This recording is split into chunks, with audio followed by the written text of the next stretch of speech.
இன்னும் குற்றவாளிகள் 2 பேரை கைது செய்யவில்லை. அதை உடனே கைது செய்ய வேண்டும். ஒரு 3 கோரிக்கை நான் வச்சிருக்கேன் முதல்வர்கிட்ட.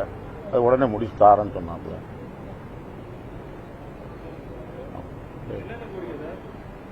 கோரிக்கை வச்சிருக்காங்க, எழுதி கொடுத்துருக்கோம். இன்னொரு தம்பி இருக்காரு பையன், அவருக்கு ஒரு அரசு வேலை கேட்டிருக்காரு. என் மனைவி வேலை பார்க்காப்புல ஒரு பக்கத்தில் டிரான்ஸ்பர் கட்டிருக்காங்க. குற்றவாளிகளை விரைந்து கைது செய்ய வேண்டும். இன்னும் கூலிப்படாய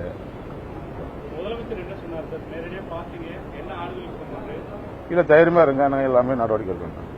உடனே எங்களுக்கு கோரிக்கை நிறைவேற்ற ஆரம்பிச்சோம். நடந்து இல்ல ஓரளவு திருப்தியா போய்கிட்டு இருக்கு. இனி ஒரு 2-3 நேரம் பிடிக்க வேண்டியது, பிடிக்க வேண்டியது. நிறைய சப்போர்ட்டர்ஸ் நிறைய பேர் உங்களுக்கு ஆதரவு நிற்கிறாங்க. அது எவ்வளவு முக்கியமா பாக்குறீங்க? இல்ல அவங்க ஆதரவு தானே நானும் கொஞ்சம் தைரியமாவும் இருக்கேன். அச்சுறுத்தல் இருக்கான்னு அச்சுறுத்தல் ஒண்ணு இல்லை. அண்ணா இருக்காங்க, எல்லாம் இருக்காங்க. அச்சுறுத்தல் இருந்தாலும் அவங்க வீட்டுல இருந்து வெளியே போறது பயப்படுவாங்க. அச்சுறுத்தல் மனைவி பயப்படுவான், பையன் பயப்படுவான், நான் பயப்பட மாட்டேன்.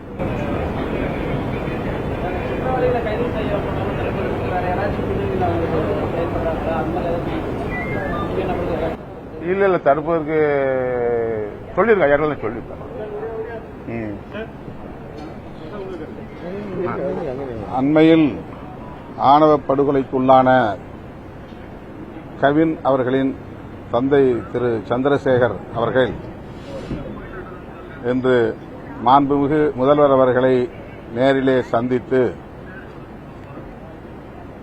தம்முடைய குடும்பத்தினருக்கு உரிய பாதுகாப்பு வழங்க வேண்டும், தொடர்புடைய குற்றவாளிகள் அனைவரையும் கைது செய்ய வேண்டும்,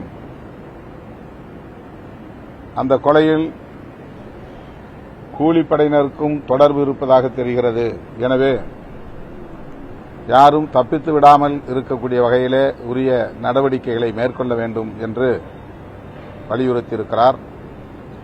அத்துடன் தன்னுடைய இளைய மகனுக்கு அரசு வேலைவாய்ப்பு வேண்டும் என்றும் கோரிக்கை விடுத்திருக்கிறார். முதல்வர் அவர்கள் கனிவுடன் இந்த கோரிக்கைகளை செவிமடுத்தார், நிறைவேற்றுவதற்கு உரிய நடவடிக்கைகளை மேற்கொள்வார் என்று பெரிதும் நம்புகிறோம்.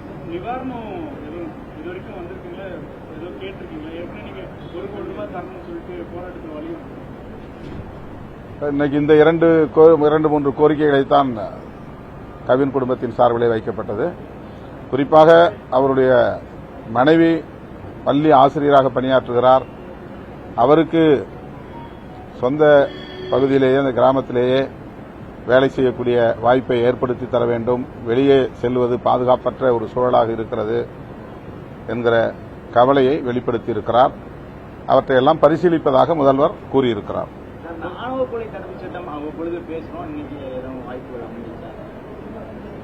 இந்த சந்திப்பில் அதை பற்றி நாங்கள் பேசவில்லை. அது ஒரு அரசியல் கோரிக்கை. இப்போதைக்கு இன்றைக்கு கவின் குடும்பத்தை சார்ந்தவர்கள் முன்வைத்த கோரிக்கைகளை மட்டுமே முதல்வரிடத்தில் நாங்கள் பேசியிருக்கிறோம். ஆணவ கொலைகள் தடுப்புச் சட்டம் இயற்ற வேண்டும் என்பதில் விடுதலை சிறுத்தைகள் கட்சி தொடர்ந்து உறுதியாக இருக்கிறோம், வலியுறுத்தி வருகிறோம். மாநில அரசுக்கும் அந்த அதிகாரம் இருக்கிறது என்பதை ஏற்கனவே நாங்கள் சுட்டிக்காட்டியிருக்கிறோம். ஆர்ப்பாட்டங்களையும் நடத்தியிருக்கிறோம்.